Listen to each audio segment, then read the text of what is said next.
دنیا بھر میں پاکستان کا نام روشن کرنے والی یزمان کی ہونہار طالبات کے اعزاز میں تقریب کا انعقاد، دونوں طالبات کو شیلڈ سے نوازا گیا۔ ہونہار طالبہ ثنا اور نائلہ نے نیشنل اور south Asian games karate category میں گولڈ میڈل اور سلور میڈل اپنے نام کیا۔ تقریب کا اہتمام ووکیشنل ٹریننگ انسٹیٹیوٹ یزمان کی جانب سے کیا گیا۔ مزید تفصیلات جانتے ہیں یزمان سے عامر شاہ کی اس رپورٹ میں۔ ذرا نم ہو تو یہ مٹی بڑی زرخیز ہے، اپنی صلاحیتوں کے جوہر دکھا کر دنیا بھر میں پاکستان کا نام روشن کرنے والی ووکیشنل انسٹیٹیوٹ ویمن کی ہونہار طالبات ثنا اور نیلہ نے ٹیکنیکل تعلیم حاصل کرنے کے ساتھ ساتھ نیشنل اور ساؤتھ ایشین گیمز کی کراٹے کیٹیگری میں گولڈ میڈل اور سلور میڈل اپنے نام کیے۔ ہمت مضبوط اور حوصلے بلند ہوں تو کامیابی کی مثالیں قائم کرتی دونوں بہنوں کی اس فتح کو اہل علاقہ نے بھی خوب سراہا۔ دونوں کھلاڑیوں کی فتح کو منانے کے لیے ووکیشنل انسٹیٹیوٹ فار وومین کے ڈسٹرکٹ منیجر اور پرنسپل انم عباس کی جانب سے تقریب کا اہتمام کیا گیا، جس میں کالج کی دونوں طالبات کو بہترین کارکردگی شیلڈ سے نوازا گیا۔ اس موقع پر مہمان خصوصی مصعب سہیل نے کہا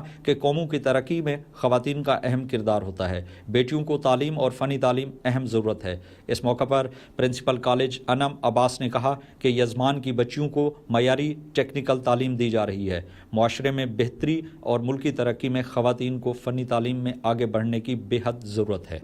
GVTIW یزمان ڈسٹرکٹ بہاولپور میں ایک بہت بڑی اپرچونٹی ہے چولستان کی بچیوں کو اسکل پرووائڈ کرنے کی، اور ابھی ریسنٹلی جس طرح سے ہماری اسٹوڈنٹس نے نام روشن کیا ہے ٹیوٹا کا، اپنے ایریا کا، نہ صرف ملک میں بلکہ انٹرنیشنلی، یہ ہمارے لیے بہت فخر کی بات ہے اور یہ ایک موٹیویشن ہے ہماری تمام بچیوں کے لیے کہ وہ مزید آگے بڑھیں اور اپنے ٹیلنٹ کا اظہار کریں۔ اس موقع پر طالبات کی کثیر تعداد نے شرکت کی اور تقریب کے اختتام پر ہونہار طالبات کو ایوارڈز اور شیلڈ سے بھی نوازا گیا۔ کیمرامین طیب علی کے ساتھ عامر شاہ، JNN نیوز، منڈی یزمان۔ بہت شکریہ عامر شاہ تفصیلات سے آگاہ کرنے کے لیے۔